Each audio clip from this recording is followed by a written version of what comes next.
Greetings, everybody, and welcome to this week's Million Cat Challenge webinar on the Cleveland Animal Protective League's amazing Foster to Surrender program.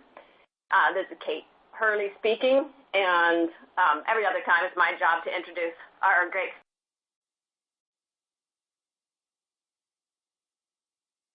speakers.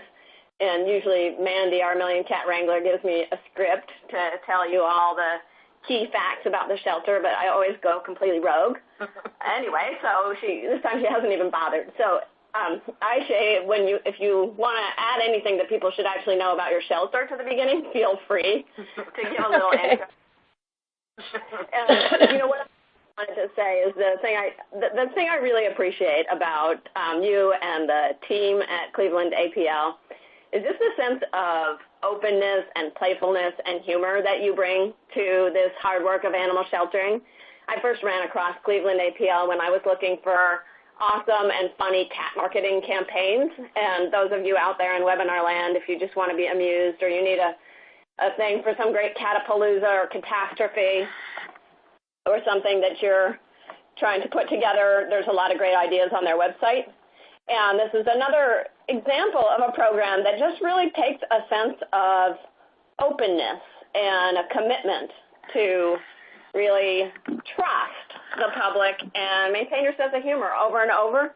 And I think those of you in the audience know that that can be hard in the middle of July when you're up to your eyeballs in cats and you're busy and the public disappoints you 5 times in a row. And it can be really tempting to just get up on your high horse and wrap yourself up in your cloak of self-righteousness and not even try.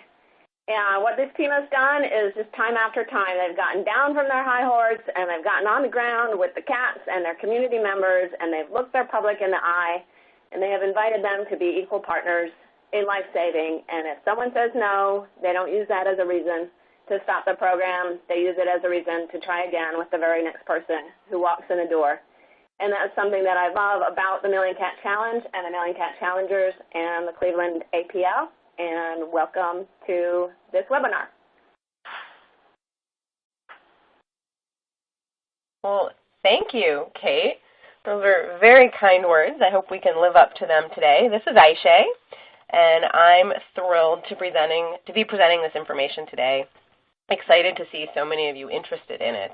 I do love being part of a profession that is always trying to be better, to do more, even if it means pushing ourselves out of our comfort areas. This program may push you out of your comfort area a little bit, but I hope that we can give you the tools today that you need to push past any anxiety. I'll run through our agenda really quickly before we get started. We'll be talking about the Foster to Surrender program that we implemented here at the Cleveland APL in 2010. We'll discuss what Foster to Surrender means to us. We'll go over setup of the program, addressing staff concerns, cost, and logistics. We'll briefly run through some statistics. We'll talk about the impact the program has had on our shelter population, adoptions, and outcomes. We'll address what we still want to address with the program, what troubleshooting still needs to be done, what goals we have. I'm going to try to do all of that without coughing on you through the phone. I apologize if I sound a little under the weather, but we'll get through this.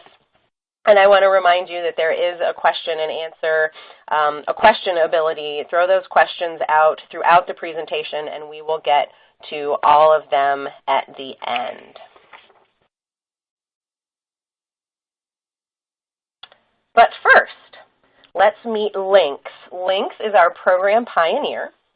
Lynx was a stray kitten that was brought to us with an upper respiratory infection. And what you need to know about us, some history, is that in 2010, a large majority of the kittens entering the shelter with URI were at very high risk for euthanasia. We didn't want to risk the health of our current population of animals by exposing them to new illness. And space is, of course, always a shelter concern as well. We had no place to put this population of animals. Where do you responsibly house litter after litter of contagious kittens? And we also struggled with the idea of bringing them into the building and then making them a priority for our traditional foster program. At the height of kitten season, we as most of you do, often have healthy kittens waiting for foster, and we didn't want to displace them because we all know that if we hang on to healthy kittens in a shelter for too long, they'll get sick too. Then we've effectively doubled our population of sick kittens, and that's not exactly the goal we're working toward. So we needed to expand our foster program. And that is how Foster to Surrender was born. Foster to Surrender was created to target kittens like Lynx, kittens who are either too sick to expose our existing population to, or kittens that are too young to move through our system to adoption. It's a program that works in tandem with the community, and it targets a new demographic of people, not our existing foster volunteers. And I assume that most, if not all of you, have traditional foster programs currently at your facility. And this program is really not that different, except for that last bullet point. We'll be working with a new group of people. We have to trust people who are previously unknown to us, and we're going to spend more time on that in a minute. But the bottom line is, if you have a traditional foster care program, you can implement a Foster to Surrender program. So there's a little button here at the bottom that says, I can take a pulse check, and so I just want to know how many of you do currently have up and running a successful traditional foster program.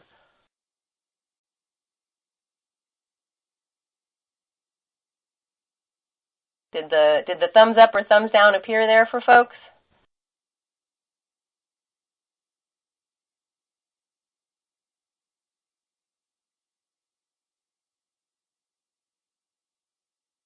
Maybe not. No, I'm seeing that it's not working. All right, well, we'll end the pulse check and move on.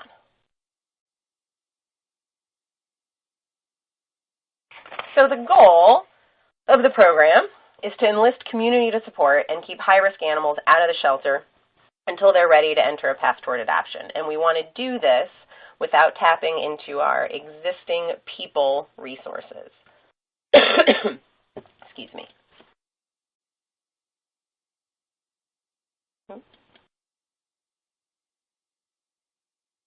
The first thing that you have to do, and maybe the biggest hurdle that you're going to have when implementing this program, is retraining your staff. Thinking of the community as your ally, as your partner in solving this problem, may be a shift in thinking for some. Historically, we've tended to not think very highly of people coming to the shelter to surrender an animal.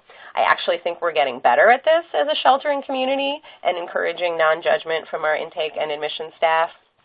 But I want to say, for this program to work, it's critical that we suspend that judgment.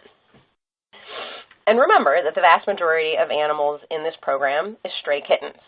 And we know only one thing about the people who are bringing these animals to us. They cared enough to disrupt their day and bring a sick, homeless kitten to an animal shelter where they believe he or she will get the care needed. So this is what we landed on. We know they cared enough to bring an animal in need to the shelter, so why not see if they care a little more? We decided to ask them to go one step further. Essentially, we decided to trust them. And as I mentioned, this is the key place where this program is different from a traditional foster program. These people are they're unknown to us, and we have to trust them. So we suspend our judgment and we ask for help. After all, this is a community problem that needs a community solution. So we start by explaining the problem in real terms, and it's important not to use shelter speak. So instead, language like, these kittens have a cold, they won't do well in a cage, and we can't expose our healthy kittens to them. They'll end up getting sick too. Or, these kittens are tiny, tiny babies. They won't do well in a cage. They would do much better in a home with someone to love them and attend to them. Tell them, did you know we take in thousands of kittens every year?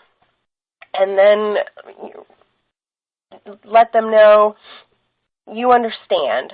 They want to leave these kittens here today. They thought that's what they were going to be doing. But let me tell you instead about a way that you can help even more by participating in a program we call Foster to Surrender. And then ask the question, To help save these kittens, would you consider temporarily taking them back home with you today if we give you everything you need? The bottom line, and we share this with people, and that's important, be transparent, is if they can take the kittens back home, they have a much higher chance of making it to our adoption floor and ultimately a new home than if they are left in the shelter that day.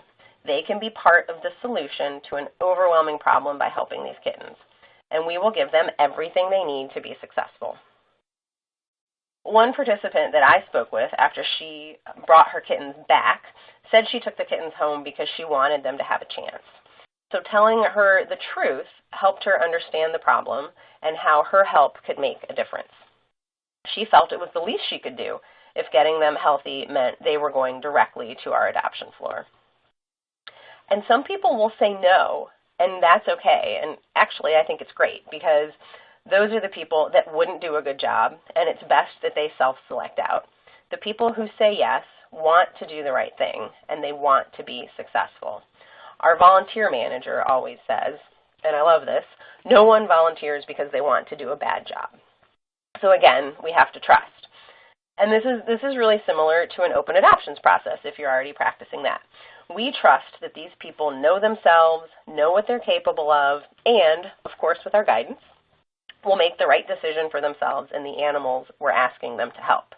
And remember the alternative, overcrowding, sick kittens, euthanasia. Instead, we give people who've already shown themselves to be good Samaritans a chance to help.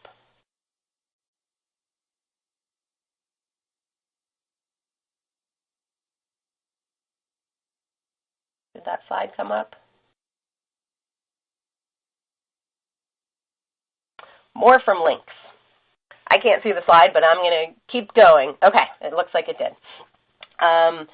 Lynx was brought in by a Good Samaritan who found her on the corner of a busy intersection. Lynx was only 6 weeks old and had yellow ocular discharge. The Good Samaritan was asked to foster Lynx for 2 weeks until the symptoms cleared and she was big enough for adoption. All the supplies, including medication, were provided. And the Good Samaritan agreed, so we were off to a running start.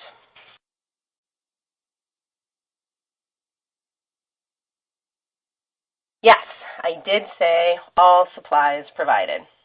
We offer the foster everything that they'll need to care for the animal until it's time to come back to the shelter. The program was funded by a generous grant from the ASPCA, but once we implemented it, we found that there was little cost to maintain it. We do offer food, dry food, canned food, formula, litter boxes, food dishes, heating pads, snuggle discs, towels, anything that will help the potential foster say yes to our request. And we found that it's really not any additional staff time. Remember, these are animals that they were bringing to us anyway, so our animal admissions team would still have been counseling the person surrendering, taking the animal in, creating a record in PetPoint, and then having the animal evaluated for disposition.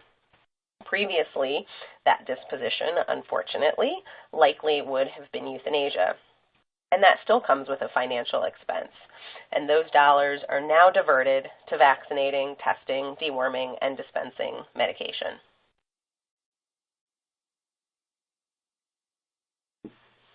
Let's talk a little more about cost. We often get asked, doesn't the vaccinating, testing, and treating add up to more than euthanizing and disposing? Doesn't that make it an expensive program? And it depends on how you look at it. Yes, there's an incremental cost increase, but it's because you're helping more animals, so really it's a good thing. And remember, these are animals that are already coming to us. Animals we're already handling, assessing, spending time with, but now the outcome for them is different. It's not really the program that costs more money, but it does cost more to save their lives, and frankly, we're okay with that. Also, something important to note that can't be quantified is that euthanasia carries not just a financial cost, but an emotional burden. It's really difficult to euthanize a litter of kittens that are sick with something you know is treatable, and this program alleviates that burden. You also can't quantify the value of building relationships in the community, having more people see us as a life-saving resource. And of course, you can't quantify the value of the additional lives that are saved.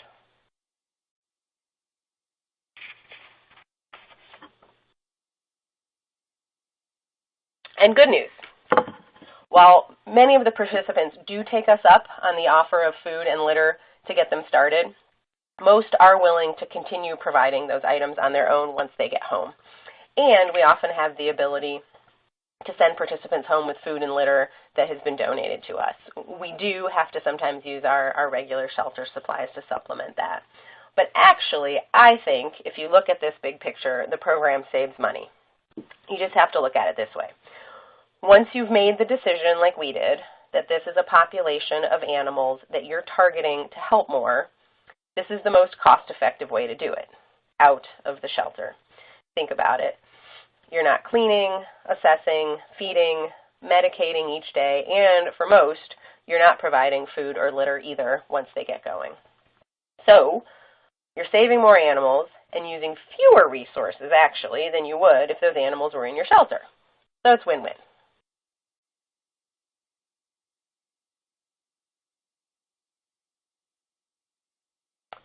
The nuts and bolts of the program. Who qualifies? Another question that we get asked about this program is if we qualify or screen the people who we are asking to participate in the program.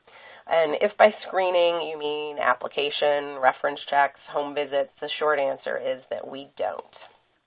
And like I discussed before, we describe the program and our expectations to people.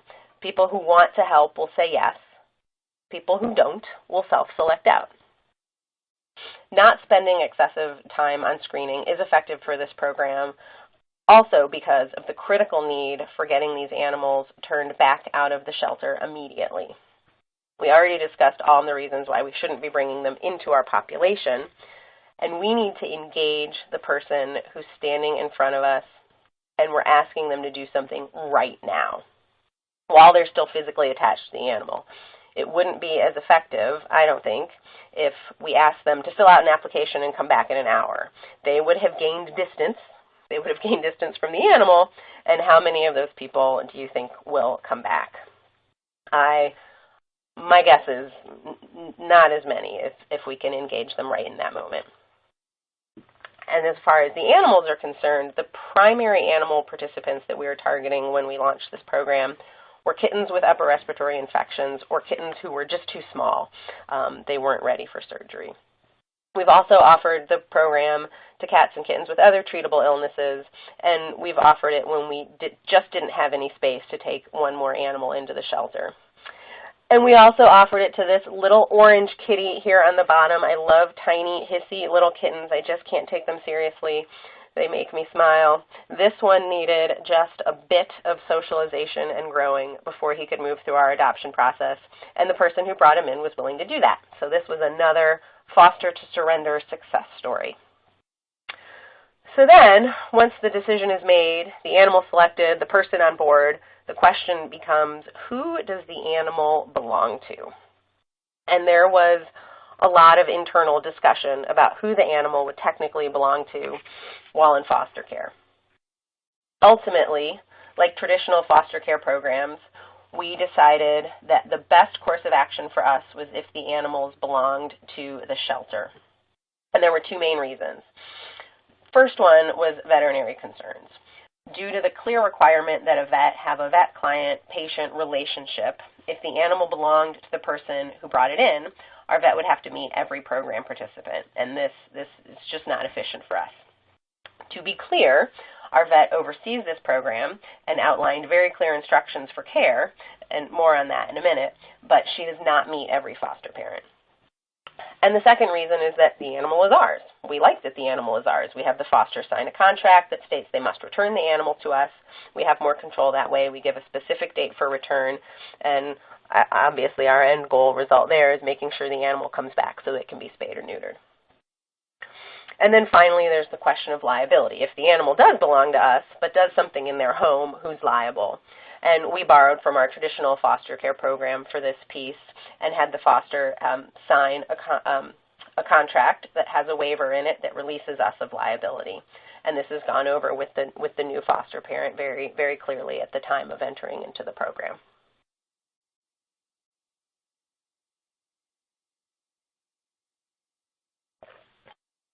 So, a bit more of the nuts and bolts. Who does the work?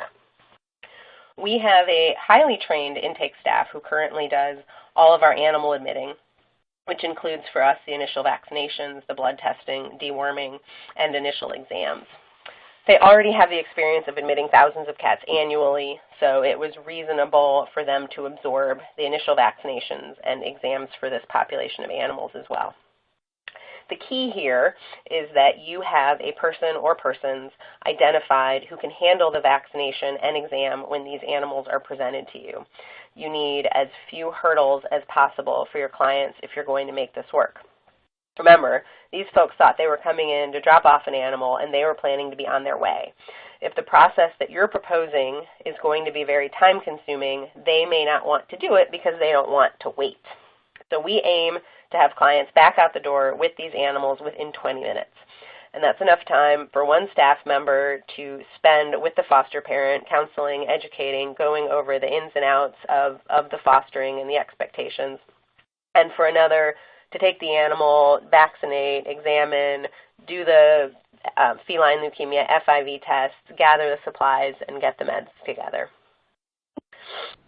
Now, I did say this program is overseen by our veterinarian, and yet she doesn't see every animal.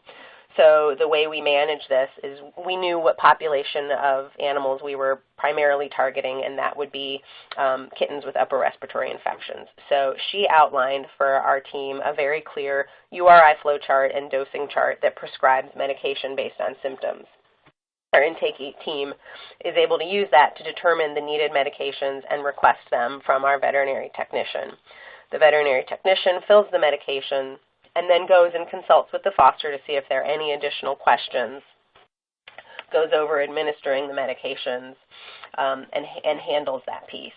So it's really important for this piece of the program to work. There has to be good training in place for your team that's handling it, your frontline staff, and it's absolutely crucial that you have good internal relationships between your admissions team and your medical team. And anything that falls outside of that flow chart, anything medical that we're sending into this program other than URI is seen by our veterinarian. And then the animals are on their way.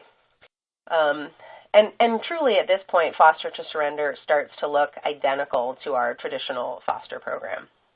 The foster parents are given the program information with contact emails and phone numbers.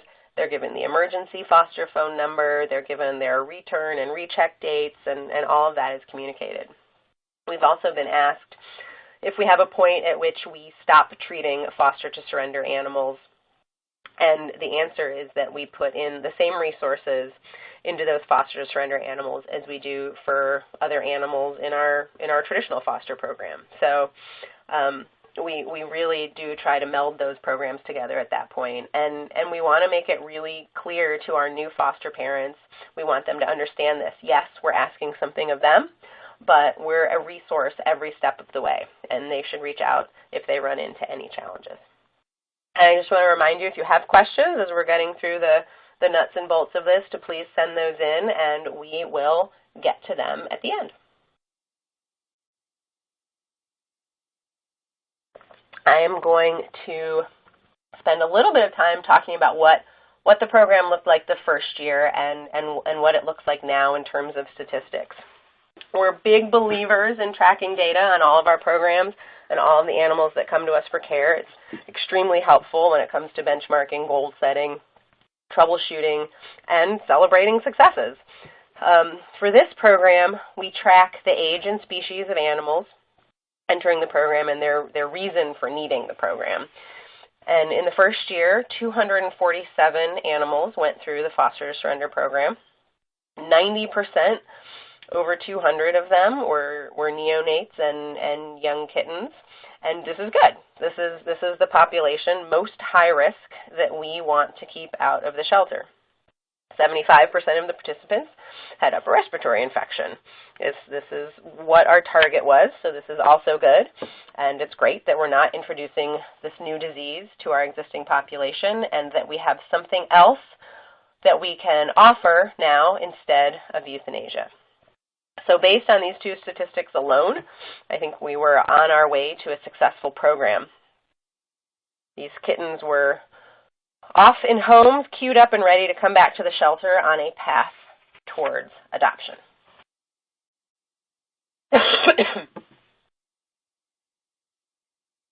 We also track the outcomes for each of the animals in the program. So that first year, 57% of those animals were adopted. 142 adoptions from a population that may not otherwise have had a chance. And we think this was a really good start. 16% still did require euthanasia. We tried treatment and it didn't work. And then 20% were not returned. And this is an area that we continue to focus on for improvement. And it's why we track our data, so that we know when there are bits and pieces of a program that maybe need more attention, where we need to make some changes and improvements. And I look at this pie and I see lots of room for growth and improvement, but it's also really a slide to celebrate. Because the year before this, in 2009, it's likely that all 247 animals that entered the foster to surrender program would have been euthanized. In 2010, more than half of those were healthy and in new homes. 39 weren't suffering with illness anymore. We tried, but we couldn't help them. And even though there were 49 that didn't return, they still got a second chance and could quite possibly be living happily ever after. I think the hardest part of that for us is that they're likely unaltered. So still a place that we want to make some improvements. So what happened to Lynx? Lynx did return from the foster to surrender program but needed another round of antibiotics, and the foster parents agreed to continue providing that care. And when Lynx was healthy and ready to be adopted, the foster parent was unable to part with her and adopted her as her own. And I'm learning that we're no longer calling that foster failure, we're calling that foster success. And we're very happy that that was the outcome. And the best part about that is that this kitten did not spend one single day in the shelter. And yet, she was still treated, she was still spayed, and she was still adopted. That is a success. So jumping to 2015, this is what the program looked like last year. And you can see that it has grown quite a bit. In 2015, 477 went through our foster to surrender program, which is nearly double from the first year. Still about 90% are the neonates and the younger kittens. I'm not sure what happened with that pie on the right. I have to go back in and fix those formulas. Those percentages are not right. About 40% of the cats and kittens entering the program had URI. 30% were pregnant and then were nursing. And another 19% were just too small. So you can see it's shifted a little. We're still targeting the URI, but there's a larger number entering the program that are healthy and just too small and need time out of the shelter. And we also did a bit more foster to surrender for other basic injuries or wound care that needed time to recover.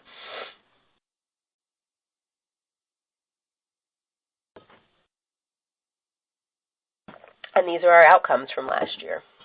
So 77% were adopted, which is up from the 57% in 2010. 2% were euthanized, which is down from the 16% in 2010.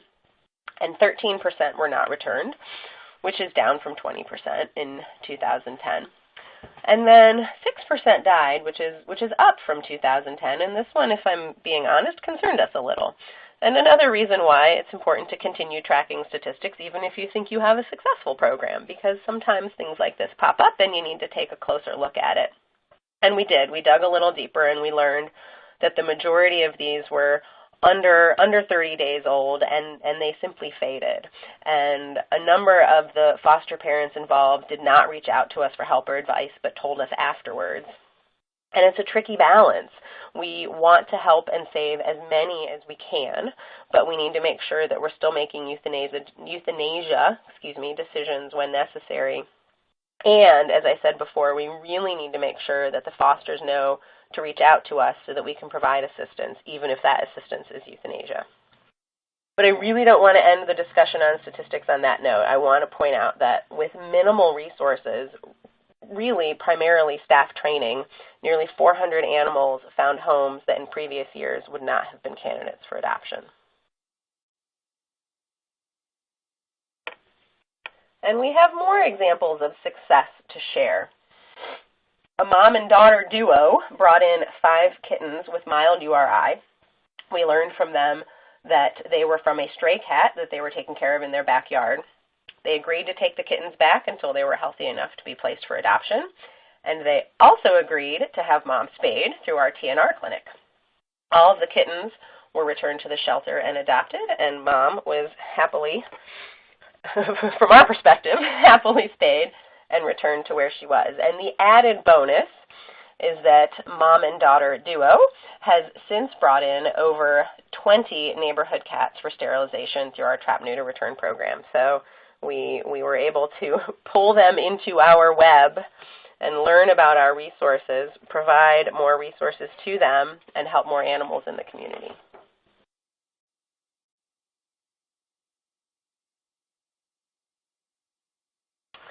Now, the reality is that not every foster parent is actually going to adopt their kitten. So what do you do when you may, in a season, suddenly have 250 or more healthy kittens that need to come back to your shelter?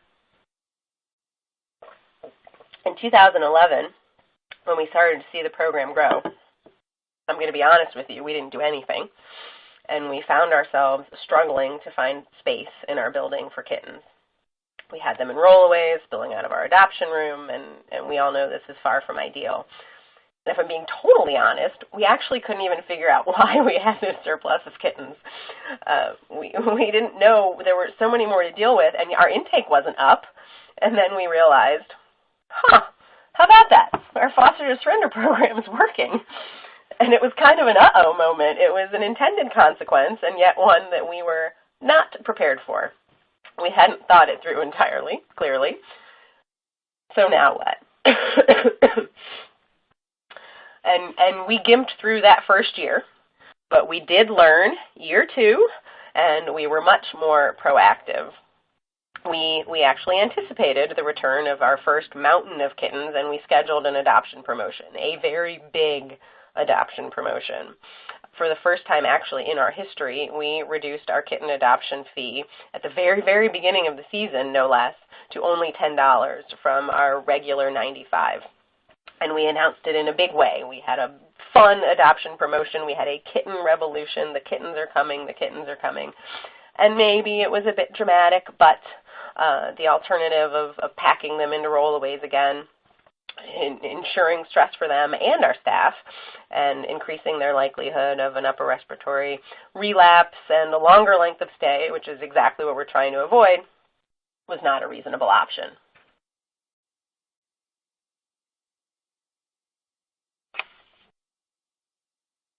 And it worked. People came and the kittens went home. 135 kittens in 2 days, plus 35 adult cats. And of course, their work for the season was far from over, but this helped us clear and be ready for the next batch of kittens that we knew were coming. And we strategically timed additional cat and kitten adoption promotions throughout the summer. So please learn from our mistake. If your program is successful, it doesn't just mean a decrease in euthanasia, but it also means an increase in healthy kittens who will need your resources to find them homes. So the goal here is to be proactive. Don't wait until you're bursting at the seams.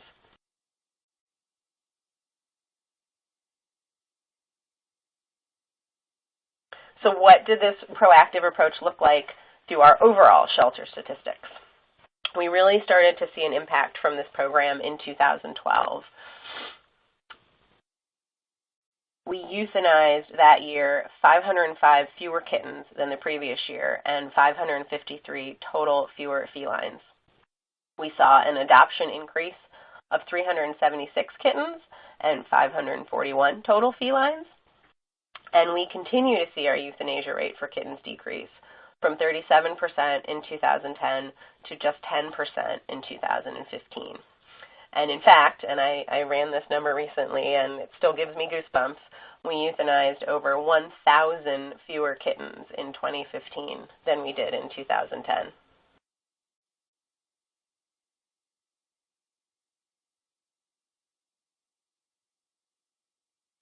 So what's next?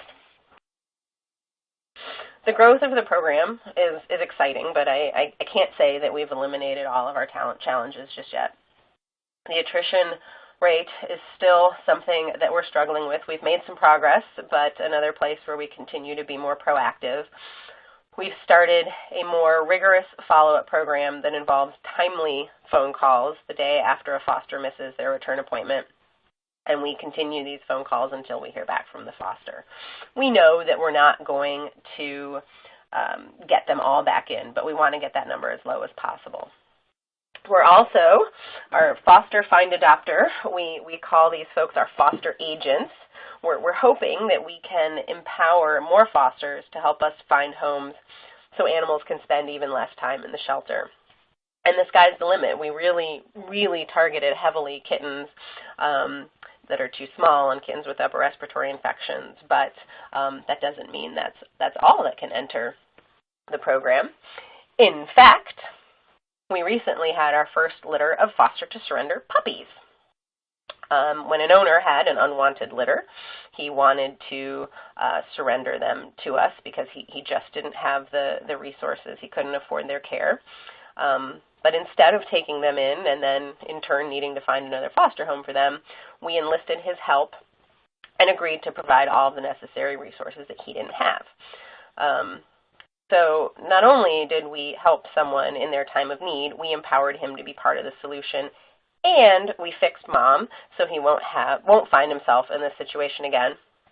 And all of the puppies were healthy and vaccinated already when they returned to the shelter for surgery and adoption.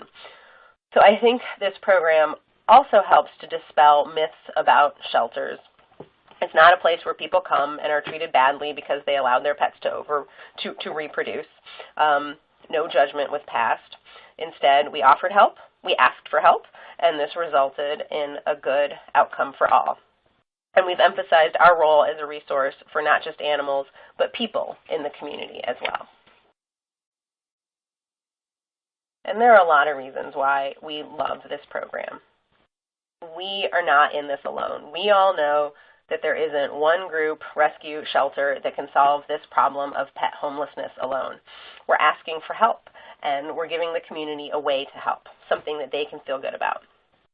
So often, I think, we talk about the enormity of the problem that shelters face. We put it on a scale of too many animals, thousands, tens of thousands or more, and not enough resources. We need millions of dollars.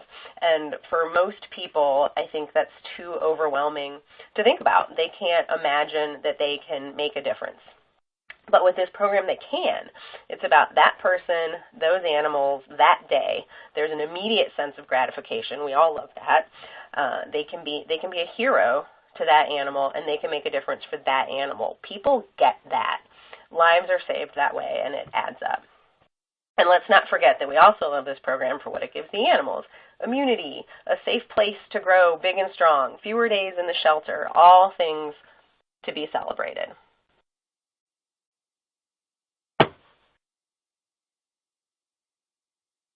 And we're saving more lives without tapping into our existing pool of volunteers. We have new volunteers, new community members who we've pulled in to help us and who now view us as a resource.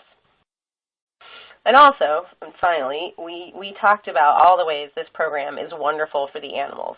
Life is a no-brainer, and the community, they're given an opportunity to help, but it can also have a tremendous positive impact on your staff. Think about it. What a relief for them. Your intake staff often sees the worst of the worst and has a high likelihood of compassion fatigue and stress, and they can pretty quickly become jaded against people who come through the door. But this program renews their faith in people and shows them that given the right information and tools, people are good and they want to help.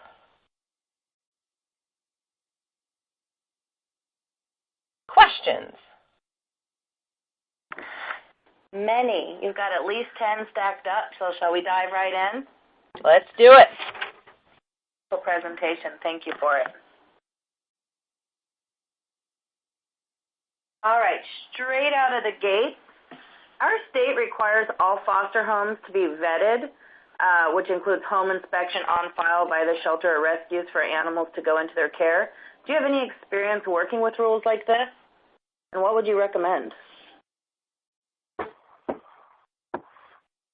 Boy, that's not a requirement here. That might make it a little more challenging. I would not give up, though. I would certainly try and find a way to work through that. One of the things that we like about the program and that I emphasized, excuse me, is turning these people around right away while they're still attached. You may not get as high of a yes rate if you have to take the time in between, but I think it still can't hurt to ask. Go through your foster sign-up process and see how many people you can enlist. They still did care enough to bring that animal in. They may be willing to jump through an additional hoop to take on the temporary care of the one that they're invested in. And another thought, this is Kate, for those of you in states with real restrictive regulations around foster care, the Cleveland APL made the decision to keep these as foster care because that made sense in terms of their requirements for veterinary care and a veterinary client-patient relationship, but also think about whether, without entering that animal into your system, you can engage the person who's brought it in to not surrender it to the shelter and do more of an alternative to intake process. Schedule an appointment for them to surrender it to the shelter. Don't make it your animal. Give them the help that you can give them without having a veterinary client-patient relationship. You can still give them food. You can still give them litter. If you have the opportunity for a veterinarian to actually examine them and have it be their kitten, then you can still offer that. So that's another way to go. You don't have to make them fosters. Okay, next question. Do you have the foster to surrender complete a foster application, or do you delete that step of the usual foster process? We don't have a traditional foster application, so we take all of the foster's information, and that's in our PetPoint database, as well as the contract and the waiver of liability that they sign. That all of those documents are in our database. So they're essentially treated the same way as our traditional foster families. And have you noticed that folks that you're able to engage in foster from this initial meeting, do they continue to stay in your foster program and foster others after their first foster? Interestingly, not very many. It really is, I think, about the investment that they have with that animal that they brought in and that they are trying to help. There are exceptions to that. The most fabulous exception to that actually became a foster volunteer of the year because she started doing just ringworm foster. I don't know that you'll ever be able to recreate that person, but for the most part, no, they do their one-time foster and then they move on. That is interesting. Question, do you waive the for those who choose to adopt? I'm sorry, I missed the question.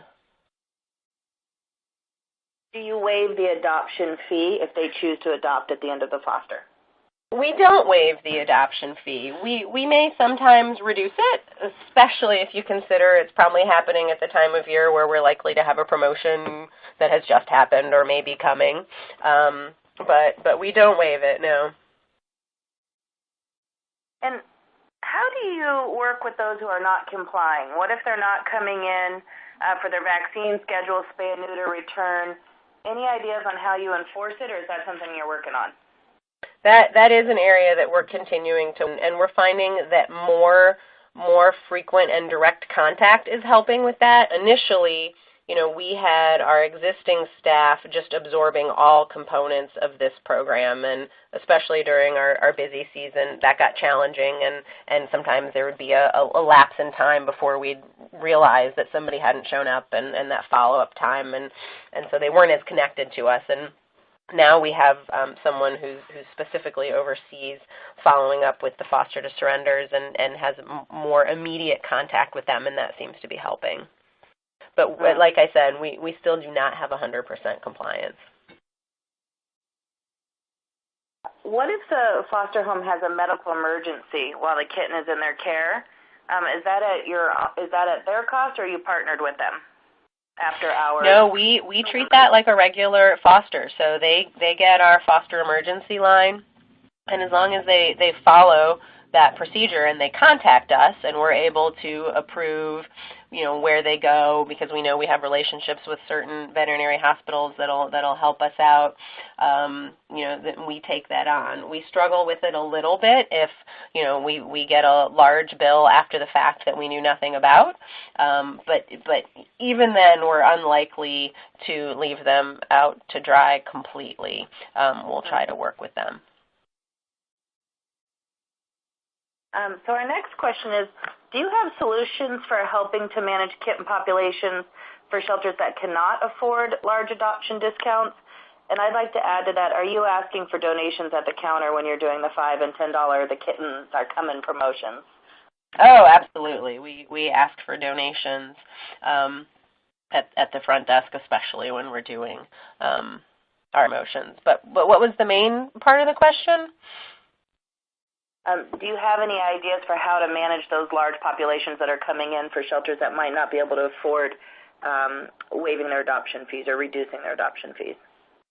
Well, Sharon may want to jump in on this one, but I think Sure. I would suggest challenging why they feel they can't afford it. If the alternative is having a lot more animals in your care that you're paying to care for.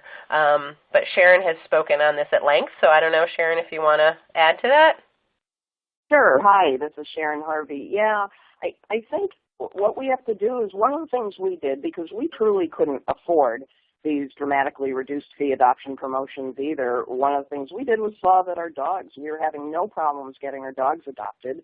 So if you do have a rescue group or a facility with different species of animals, we increased our dog adoption fees, and that helped to offset dramatically our periodic reduction in cat adoption fees.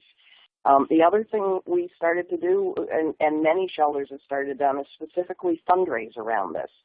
Shelter in New England, actually, the director there fondly refers to a group of women as his crazy cat ladies, and they make donations expressly so that they can reduce the cat adoption fees when needed. So some of this is just around fundraising and reaching out to the community and not only asking them to help by coming in and adopting, but if they can't adopt, can you donate so that we can reduce an adoption fee so we can get people who have the capacity in their homes and their hearts to adopt? This is Kate. I'd add a couple more things. For those of you who were there when Barbara Carr talked about the Erie SPCA's Managed Admission Program, they have all kinds of reduced fees, and then they stick on a $25 or so processing fee. Mm-hmm. And nobody resists that. So sometimes it's just a matter of what you call it. That was really surprising to me that people didn't get mad, but it's worth a try.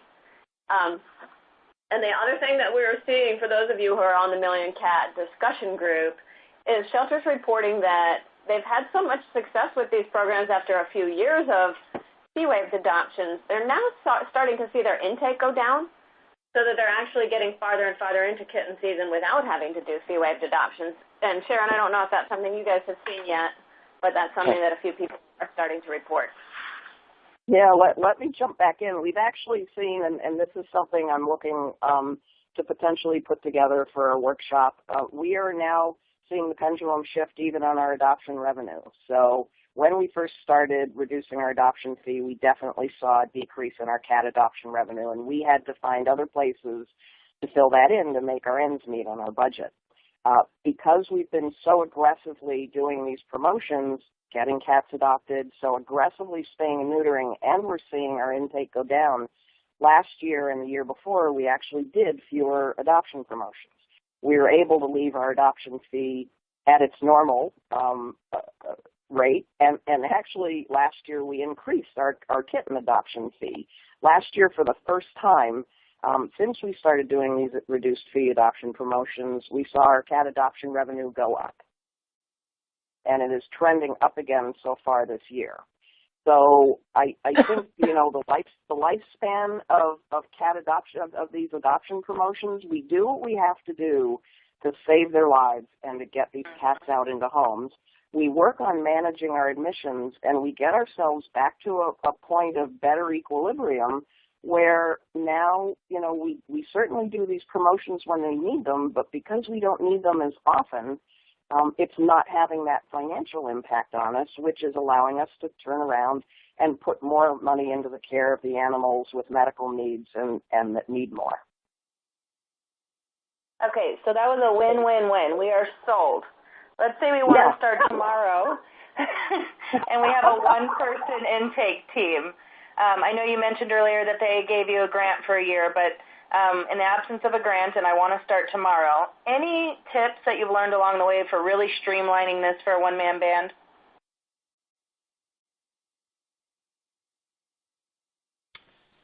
You mean like a one-person intake department?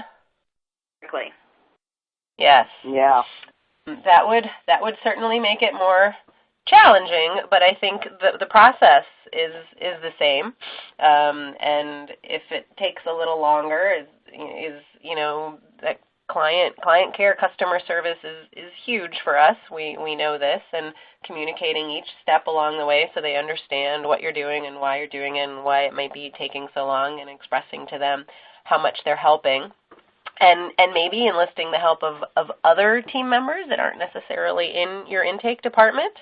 I don't know what the rest of the shelter structure looks like from where this question was asked, but that can be an option, as well as volunteer support.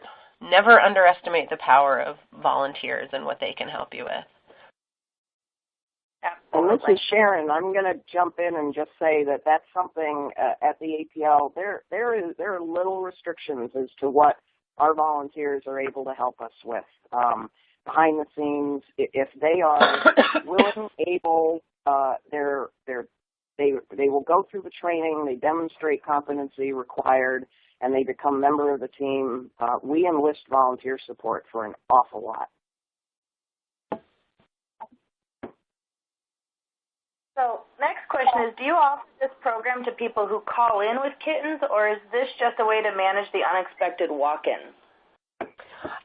It's primarily unexpected walk-ins, but the people who call, kittens right now, or people can bring in for surrender immediately. So we're going to see them right away. If they express that they're very small or sick, we will ask them to bring them in so we can come and see what we can do. So I think ultimately we get them in, and then we see what of our services will best fit the needs of the animals. That makes sense. So, Aisha, you mentioned a URI flowchart in one of those slides, and everybody wants to know, where is this URI flowchart and how do I get one? It's an internal document that our vet created for our intake team that describes, what the symptoms are and when we might want to request eye medication to go along with the doxy, or if it's doxy or it's something else. So it's probably not quite as fancy as what somebody might envision when they hear me say flowchart, but it's a document that we have to help us know what to request of our vet techs when we need medication for the animals. And I believe it has, with weights and amounts and dosing and things like that. I can take a look at it and see if it's fit for public consumption and communicate back if there's a way to distribute it to webinar participants. Wonderful. If it is fit for public consumption, we'll post it on our blog if you're okay with that, so everybody can check that later. Okay. Well, I will follow up with our vet. Okay, next question. We currently require fosters to bring animals back to us for medical care, but some wish to take them to their own vet and pay themselves. What are your thoughts on that? Well, it's interesting because I always wonder why. I mean, people broach that with us as well, and the purpose of the program is to help people provide the care without having to spend a lot of resources. And of course, we want to see how the animal's doing and check up and make sure they're also getting the vaccines that they need. But on a case-by-case basis, if somebody understands that they're incurring that cost completely, but the animal is still ours, and we do want to see them back at the end, again, primarily so we can get them in for spay-neuter. We have allowed it occasionally. It doesn't come up that often, but we have allowed it occasionally. Usually it's because I think people maybe live a bit further away and don't want to travel all the way back into the shelter, and that's understandable. That makes sense. Have you had to increase your vet staffing? Not for this program, no.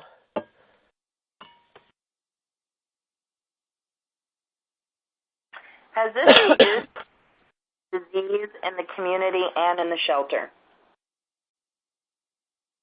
I think I coughed through the first part of your question.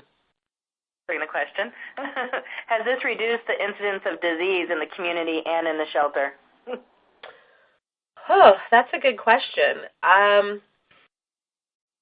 I think that this program has certainly impacted, to some degree, the disease that we have in the shelter. And I would imagine that the number of vaccinated animals that we're putting back into the community has helped with disease in the community as well, although I don't have data to support that. But one of the challenges with answering a question like that is how many things we're throwing at the wall at the same time. So, we certainly also at the same time we're spending a lot more attention on disease control in the shelter and cleaning protocols and isolation. And we had a change in veterinarian who supported the move to this program. And I believe also at that time we changed the medication that we were using. So we put a number of things in place, and we certainly have less URI in the shelter now. But all of those things playing a role in it. Absolutely. So next question is, do you process the intake at that initial visit, or do you process it at the final surrender?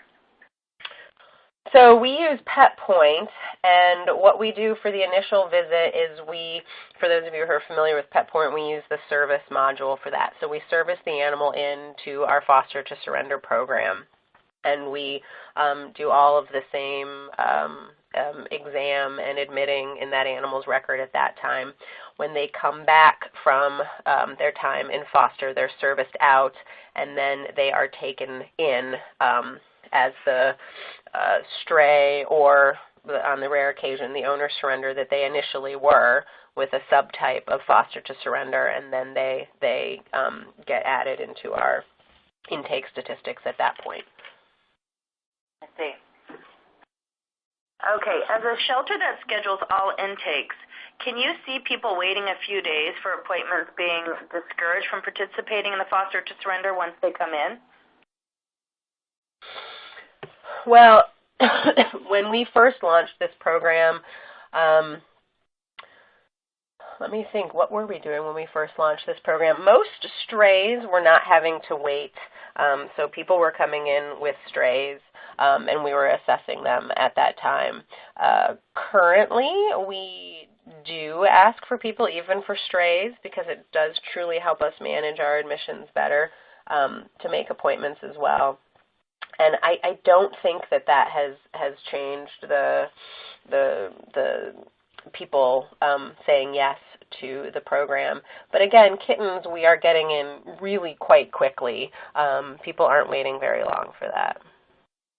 Got it. So we did talk about this just a bit, but we have a follow-up question. If someone fails to return a cat, and I know you said you have somebody working on diving into why, but do you have your animal control officers investigate? We don't currently, and for a number of reasons. We're certainly tempted sometimes because they're our animal and these people are violating a contract that they signed. But our animal control officers, well, I guess I should first say we don't have animal control officers. So when you say that, what comes to mind for us are our humane investigators, which is all we have on the street. So they are investigating animal cruelty and neglect, which is certainly a priority for us and for them. And so we make every effort to contact the people, but then we try to put our positive hats on and believe that, these were people who cared about these animals. These animals are at least now vaccinated and were given medication, so hopefully they are being cared for, and they don't want to reach back out to the shelter, but maybe they've either fallen in love or found homes for them. So you had mentioned earlier that some people say no right off the bat, and it's good because they're self-selecting. But just so we can get a percentage, how many people would you guesstimate are saying yes to foster and no thanks? I don't have that percentage, and I can dig into that with our frontline intake folks a little more. But a vast majority say yes. I mean, when you look at that number, that we're up to 477 last year who participated, a lot of people get it. But you're never going to get 100%. And I don't want to make a guess because I know this is being saved in perpetuity on the interwebs. We're chiseling it in stone right now. Okay. Last question. Right here, we're ending at 1 on the dot, and I know Julie Levy would like to chime in, but one last question. What database do you use that helps you keep track of the different intakes and adoptions? I think you just said Pet Point, correct? Yeah, we are a Pet Point shelter. Wonderful. All right, so we're here at 1 o'clock, and I know co-founder of the Million Cat Challenge, Julie Levy, would like to thank you all for attending. I do, and I especially want to thank all of the Challenger shelters that participated in saving cats over the past 2 years and helped us celebrate saving 500,000 cats on Monday. My hat's off to all of you. I know it was hard, but it's so rewarding. I also want to thank Maddie's Fund for recognizing that the time was now to turn the sheltering world's attention to saving cats, and for giving us the support we needed to launch the Million Cat Challenge and make all of this life-saving collaboration possible. So hats off to Maddie's Fund, too. And APL for their time today. Thank you. You're very welcome. Thank you for having us. Thank you, everybody. We will link this through our blog at www.millioncatchallenge.org if you're interested in following up later with the stream. Thank you so much. Have a good lunch. Have a Million Cat Day, everybody. Million Cat Day. Meow.